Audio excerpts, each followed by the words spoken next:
मुक्ताईनगर येथे शासकीय विश्रामगृहामध्ये आज रविवारी दिनांक 12 एप्रिल 2026 रोजी बिबट्या आढळून आला आहे। यामुळे शहरामध्ये खळबळ उडाली आहे।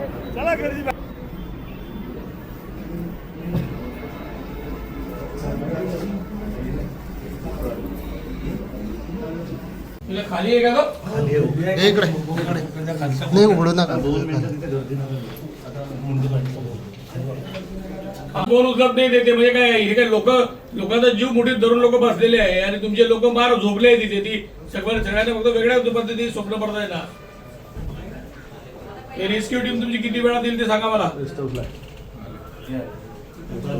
नगर येथील शासकीय विश्रामगृहामध्ये 10 वाजेच्या दरम्यान एक माननीय आमदार चंद्रकांत पाटील यांना भेटण्यासाठी मी आलो असता रेस्ट हाऊसच्या बाजूला बसस्टँडच्या बाजूने एक म्हणजे आम्ही तिकडे खिडकीतून बघितलं असता एक बिबट्या सदृश म्हणजे बिबट्याच आहे तो तिथं आढळलेला आहे। पण म्हणजे सर्व नागरिकांना सतर्क करण्यासंदर्भात आणि फॉरेस्ट डिपार्टमेंट असेल बस डेपो असेल सर्वांना माननीय आमदार चंद्रकांत भाऊ पाटील यांचे स्वीय सहाय्यक प्रवीण भाऊ यांनी सर्वांना सूचना दिलेल्या आहेत आणि लवकरच फॉरेस्ट डिपार्टमेंटची रेस्क्यू टीम तिथं दाखल होत आहे। तरी मुक्ताईनगरमधील आजूबाजूच्या सर्व नागरिकांना सतर्क राहण्याच्या सूचना यामार्फत आम्ही देत आहोत। तरी कुणीही घाबरून जाण्याचे कारण नाही, कारण थोड्याच वेळात तिथं फॉरेस्ट डिपार्टमेंटची रेस्क्यू टीम येत आहे।